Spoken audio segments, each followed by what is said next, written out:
Arsenal have last chance to make Champions League squad U-turn as Mikel Arteta deadline looms.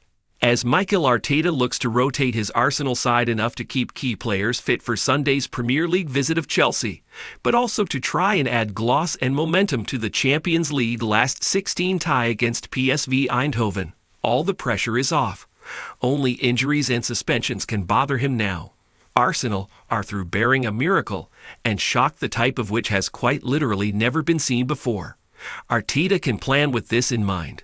The Chelsea match is a big one.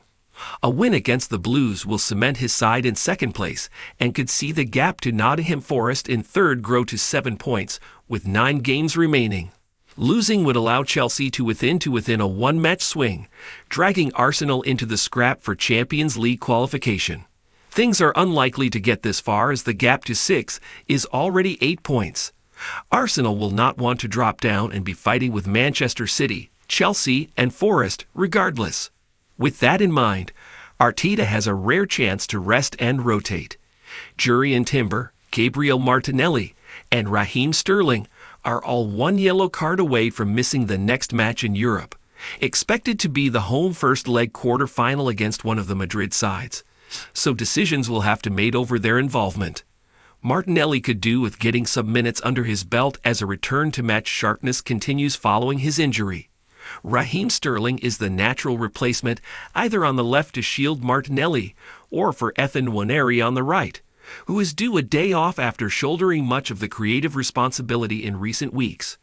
That is one issue for Arteta to solve, albeit not a bad one to have given the lack of pressure on this fixture. What is more unclear is who starts the game up front.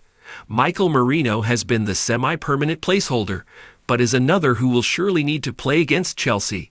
This is an ideal opportunity to leave him out ahead of the weekend.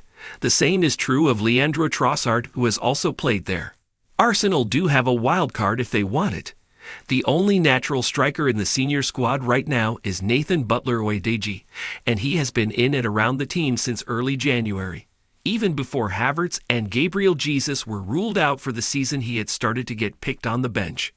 The 22-year-old is in limbo, with nothing left to gain from playing in Premier League 2 with the under-21s side. He has 12 goals and 10 assists in 48 matches in that competition across his stunted career to date. He could do with a game here. Arteta clearly has some level of trust in him, otherwise there wouldn't be a place in the squad at all. His age indicates he is not part of the future, but if an essentially meaningless European home match when avoiding injuries to others is the most important thing, why not chuck him in?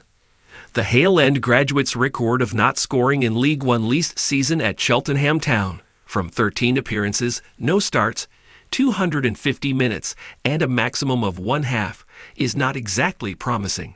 Neither was the lack of end product at Accrington Stanley the year before in the same division. Arsenal have nothing to lose in playing him here, though. It is either that or turning to a younger academy player. Using Merino or Trossard really would be a needless risk when preservation is the ultimate goal. It is no great offense to PSV to play someone like Butler-Oyedeji, and if anything it could be a springboard for his career and a chance to raise his transfer value from Arsenal's perspective. In January, he made his senior debut, coming on as a stoppage-time substitute when the game was already won against Dinamo Zagreb. He has been on the bench in both of the Champions League games since and also in 7 of the last 9 Premier League matchday squads too.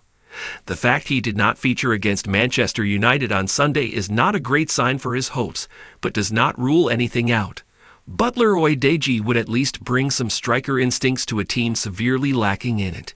Although Merino has worked tirelessly to occupy defenders and act as a note 9, it is simply not the same as having someone whose game has always been in that position. Past Wednesday night, it is hard to see where Butler-Oyedeji plays if not here.